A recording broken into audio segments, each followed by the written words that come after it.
They didn't come at night with masks and crowbars. No, these guys came in broad daylight, wearing fake uniforms and cheap badges, pretending they were some kind of HOA cops. And the first time I saw one of them circling my truck, clipboard in hand like he owned the place, I knew something was wrong. Before we dive in, comment which country you're watching from. Let's see how far this story travels.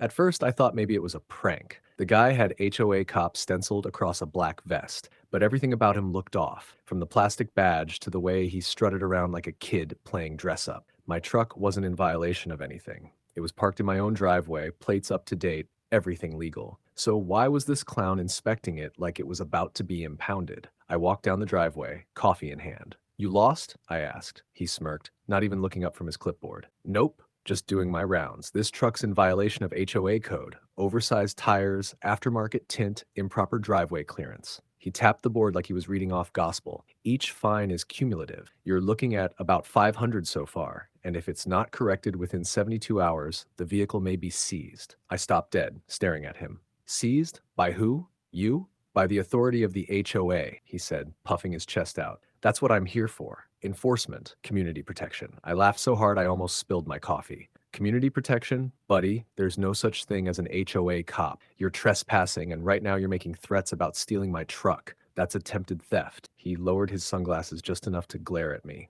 "You want to argue, fine, but you'll regret it. You can either pay your fines quietly or the HOA will escalate." I stepped closer, my voice sharp now. "Let me explain something. This truck is registered with the DMV, insured, inspected, and parked legally. The HOA has no legal right to touch it. You've got no jurisdiction. So unless you want me calling the sheriff's department right now, you're gonna back off." For the first time, he faltered, shifting his weight nervously, but then that smirk slid back onto his face. "Go ahead, tough guy. Call whoever you want. The HOA board will back me up. In fact, why don't you take it up with them yourself? Office opens in an hour." I didn't give him the satisfaction of a reply. I just locked eyes with him for a beat, then turned and headed for my truck. Fine. If the HOA really thought they had the power to send out pretend cops, I'd go hear it straight from the source. And that's when this little game turned into something much, much bigger.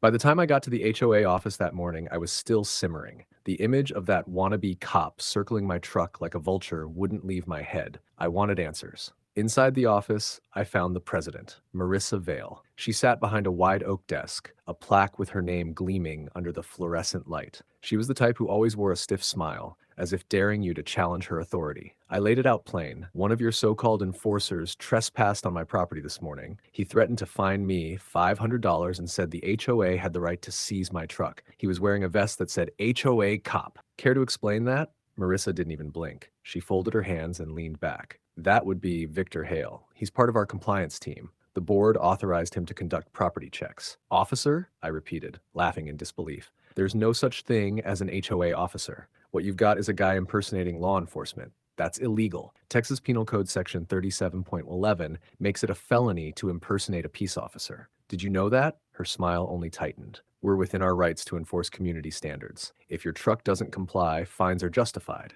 And yes, we can remove vehicles that present a hazard or violate covenants.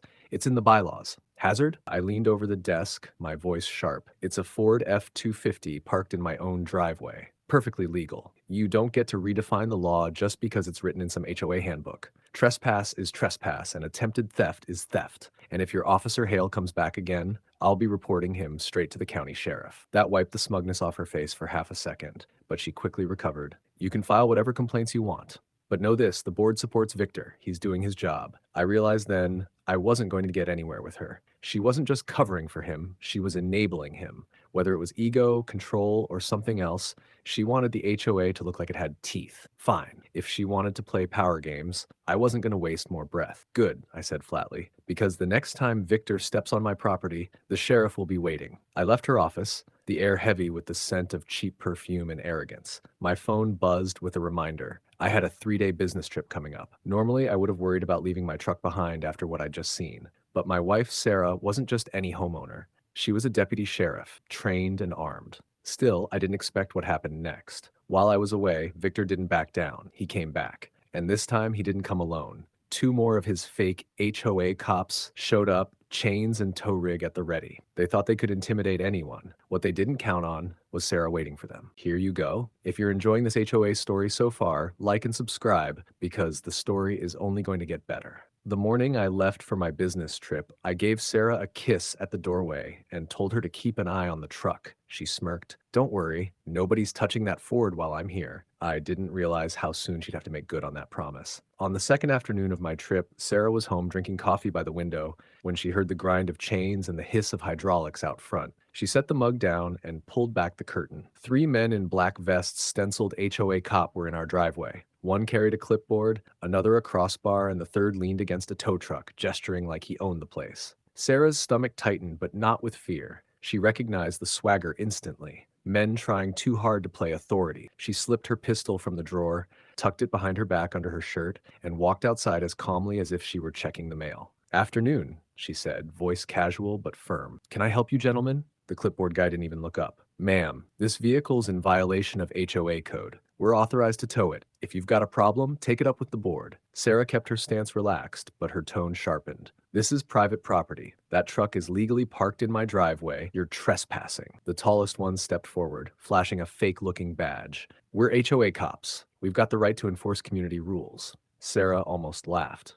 HOA cops? Hate to break it to you, but there's no such thing. And under Texas Penal Code 30.05, stepping onto someone's property without permission is trespassing. Try to take that truck, and you're committing attempted motor vehicle theft. The three of them chuckled like she was being dramatic. One of them muttered, "Lady, go back inside before you get hurt." That's when Sarah stopped pretending to be just another homeowner. Sheriff training kicked in. Her pistol cleared from behind her back in one smooth motion, barrel steady, voice booming like a drill sergeant. Hands up. Step away from the vehicle. The men froze. The clipboard hit the pavement. One of them swore. The second guy decided to test her. He grabbed for the tow chain. Crack! Sarah fired once, controlled and deliberate. The round tore through his forearm, sending him spinning onto the driveway. He screamed, clutching the wound, blood dripping onto the concrete. The third man lunged at her, maybe thinking she wouldn't fire again. Wrong move. Sarah pivoted, holstered in a blink, and slammed him with a textbook takedown, sweeping his legs while driving her shoulder into his chest. He hit the ground with a grunt, and she planted a knee into his back, pinning him. The last man went pale, hands trembling in the air. Whoa, let's talk about this. Sarah kept the pistol trained on him, voice ironclad. No more talking. On the ground. Now. And for the first time, those fake HOA cops realized they weren't in charge anymore. Sarah didn't flinch as the last man slowly dropped to his knees, palms pressed against the hot concrete. The two she'd already handled weren't moving much, one groaning, clutching his bleeding arm, the other flat on the driveway, pinned and wheezing. With her pistol steady, Sarah keyed her radio. Unit 12 to dispatch. I've got 3 subjects in custody. Trespass, attempted motor vehicle theft, impersonating an officer. Need backup in EMS. Copy, Unit 12. Deputies en route, came the reply. A few minutes later, sirens cut through the quiet neighborhood. 2 cruisers rolled up, lights flashing. Deputies poured out, only to see Sarah standing tall with 3 subdued suspects at her feet. One deputy grinned. Sheriff, looks like you wrapped it up before we got here. She stood past the pinned man off to them and gave a crisp rundown. Fake HOA cops. Tried to tow my husband's truck. Flashed phony badges. One resisted. He's the one with the bullet wound. The medics whisked the injured man onto a stretcher while the other 2 were zip-tied and shoved into squad cars.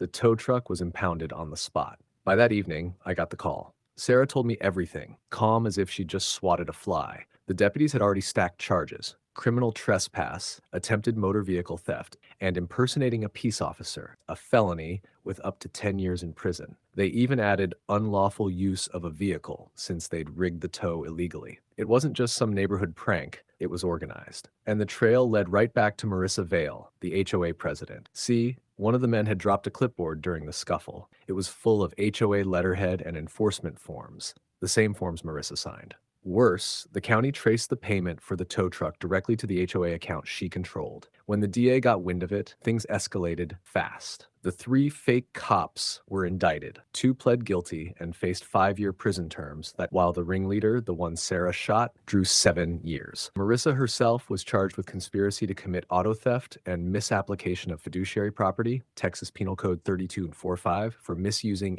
HOA funds. On conviction, she got 8 years in prison, was barred from HOA leadership for life, and ordered to repay $60,000 in restitution. She tried to claim she never authorized uniforms or badges, but with her signature on the paperwork, her excuses fell apart. Within a week, Marissa Vale was forced to resign as HOA president. The board voted her out under public pressure, and county prosecutors kept her on the hook for aiding and abetting. By the time I returned home, my truck was right where I left it, parked safe in the driveway. Chains still lay scattered across the concrete, like a warning to anyone else who thought about touching it. Sarah leaned against the hood, arms folded, smirk on her face. Told you nobody was taking your Ford. She was right. And thanks to her, Marissa Vale's little empire came crashing down.